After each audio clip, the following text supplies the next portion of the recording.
அமாவாசை அன்னைக்கு எந்த விஷயம் பண்ணலாம், எந்த விஷயம் பண்ணக்கூடாது அப்படின்றத பற்றி இந்த பதிவில் பார்க்க போகிறோம். அமாவாசை அன்னைக்கு வீடை சுத்தம் செய்யக்கூடாது. அடுத்தது தலைமுடியும் நகத்தையும் வெட்டுறது தவிர்த்துக்கணும். அப்புறம் அன்னைக்கு முன்னோர்களுக்கு சாமி கும்பிட்றதுனால அசைவம் சாப்பிடக்கூடாது. புதிய வேலை இல்லை ரொம்ப கஷ்டமான வேலையை அன்னைக்கு தொடங்கக்கூடாது. புதிய வேலை அப்படின்னா திருமணம் போன்ற சுபகாரியங்கள், புது வீடு கட்டுறது, அந்த மாதிரி பெரிய முக்கியமான முடிவுகளை எடுக்கிறத அன்னைக்கு தவிர்க்கிறது நல்லது. உழைப்பு சார்ந்த விஷயம், அதாவது கடினமான வேலையும் அன்னைக்கு பார்த்து செய்யக்கூடாது.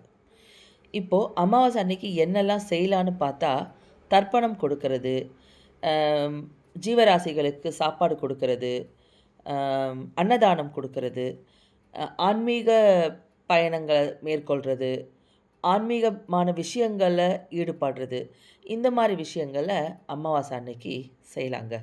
நான் இந்த பதிவில் சொன்ன விஷயங்கள்லாம் உங்களுக்கு யூஸ்ஃபுல்லாக இருந்துச்சுன்னா எனக்கு ஒரு லைக் கொடுத்துட்டு எனக்கு கமெண்ட் செக்ஷனில் சொல்லுங்கள்.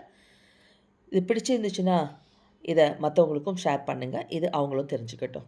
தேங்க்யூ.